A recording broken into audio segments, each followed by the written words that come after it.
We continue to follow the trash controversy on the Treasure Coast. We first told you earlier this month how some residents in Fort Pierce are mad about tons of trash being brought up from Miami-Dade County by train. And tonight we are hearing from a South Florida Congressman who looked into that situation. Let's get right over to CBS 12's Al Peffley. He joins us live in the newsroom with more on that. Al.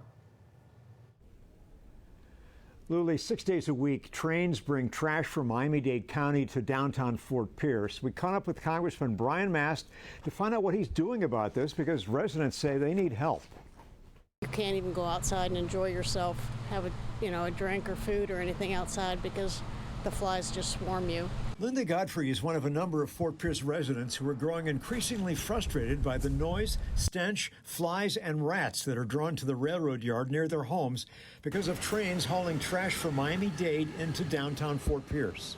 There is a lot of smell. When you get the winds coming from the west, you smell it the most. We spoke with South Florida Congressman Mast, who held a news conference with veterans Friday. I hate the fact that they are doing it. Mast is a Fort Pierce resident whose district also includes Fort Pierce.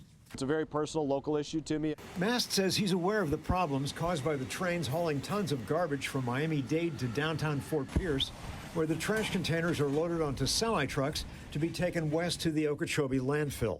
I think it's something that needs to come to an end. There needs to be a more direct route to bring that trash out to the Okeechobee landfill, which is taking place because there was an incinerator that burned down in Miami. It doesn't mean that they get to simply affect a community in the way that they are without giving any thought to the way that they are affecting the community.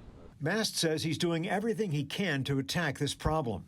There was a conscious decision made to transport it by rail to downtown Fort Pierce, offload it from rail cars onto tractor trailers, and mileage it out across the road all the way out to Okeechobee. There was a decision that was made to do that instead of do it in all of the other places in between, and there has to be answers for those things as well. Thank you very much, Mast. And I hate to ask you these kind of questions.